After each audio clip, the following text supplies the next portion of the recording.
Quality ಮಾಡೋದೇ ಆಗ್ಬಿಟ್ರೆ ಅಭಿವೃದ್ಧಿ ಎಲ್ಲ ಆಗ್ತದೆ. ಅರ್ಜಿನೇ ನೋಡೋದಿಲ್ವಲ್ಲ ಸರ್ ಯಾರು ಅವರು ನೋಡ್ತಾರೆ ಅರ್ಜಿ ನೋಡ್ಬಿಟ್ಟು ಅವ್ರು ಮಾಡಿದಿದ್ರೆ ನಾವೇ ಬರುವ ಇಲ್ಲಿಗೆ. ನಿಮ್ದು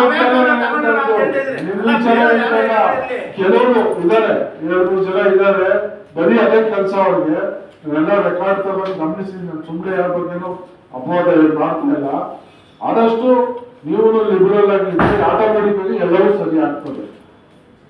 ಯಾರೋ ನಿಮ್ಮಲ್ಲಿ ಒಬ್ರು ಏನೋ ಹೇಳ್ತಾರೆ ಅದನ್ನ ನೀವು ಫಾಲೋಅಪ್ ಮಾಡಿ ಅದಕ್ಕೆ ಆರ್ಗ್ಯೂ ಮಾಡೋದ್ರಲ್ಲಿ ಅರ್ಥ ಇಲ್ಲ. ಆಮೇಲೆ ನೀವುಗಳೇ ಬಾಡಿ ಇತ್ತು ಹಿಂದೆ ನಿಮ್ದು ಪಕ್ಷದ ಶಾಸಕರದ್ದು ಎಲ್ಲ ಇತ್ತು ಹಿಂದಿನಿಂದ ಸರಿ ಮಾಡ್ಕೊಂಡು ಬಂದ್ಬಿಟ್ಟಿದ್ರೆ ಇವತ್ತು ಇಷ್ಟು ದೊಡ್ಡ ಸಮಸ್ಯೆ ಪುರಸಭೆಯಲ್ಲಿ ಇರ್ತಿರ್ಲಿಲ್ಲ. ಈಗ ಆಗಿದೆ ಯಾರು ತಪ್ಪು ಸರಿ ನಾನು ಅದ್ರ ಬಗ್ಗೆ ಚರ್ಚೆ ಮಾಡಲ್ಲ. ಒಳ್ಳೇದಾಗ್ಬೇಕು, ಅಭಿವೃದ್ಧಿ ಆಗ್ಬೇಕು, ಈ ವ್ಯವಸ್ಥೆ ಕೆಟ್ಟೋಗಿರೋ ವ್ಯವಸ್ಥೆನ ಸರಿ ಮಾಡ್ಬೇಕು. ಇವೆಲ್ಲ ಸ್ವಲ್ಪ ತಾಳ್ಮೆಯಿಂದ ಶಾಂತಿಯಿಂದ ಸಹಕರಿಸಿ ಸರಿ ಮಾಡೋ ಜವಾಬ್ದಾರಿ ನಂದು. ಆಮೇಲೆ ಸರಿಯಾಗಿಲ್ಲ ಅಂದ್ರೆ ನನ್ನನ್ನು ಕ್ವಶನ್ ಮಾಡಿ.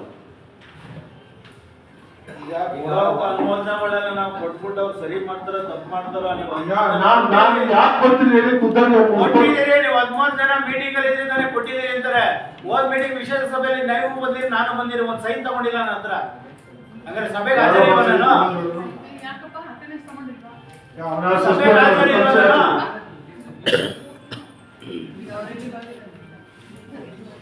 ನಾನು ಅವನಿಗೆ ಕೊಡ್ತಾರೆ, ಅವ್ರಿಲ್ಲ ಇವ್ರಿಲ್ಲ, ಇವ್ರಿಲ್ಲ ಅವ್ರಿಲ್ಲ. ಚರ್ಚೆ ಮಾಡ್ತೀವಿ ಮಾತಾಡ್ತೀವಿ, ಗಮನಕ್ಕೆ ಇಲ್ಲ. ಸ್ಟಾಕ್ ಮಾಡಿದ್ರೆ ಕಂಟ್ರೋಲ್ ತಪ್ಪೋಗಿತ್ತು. ಅದನ್ನ ಒಂದ್ ಸ್ವಲ್ಪ ಸರಿ ಒಂದು ವ್ಯವಸ್ಥೆಗೆ ಕರೆಕ್ಟ್ ಸೆಟ್ ಆಗ ಈಗ ಅಜೆಂಡಾದಲ್ಲಿ ಏನ್ ವಿಷಯ ಬಂದಿದೆ ಅದಕ್ಕೆ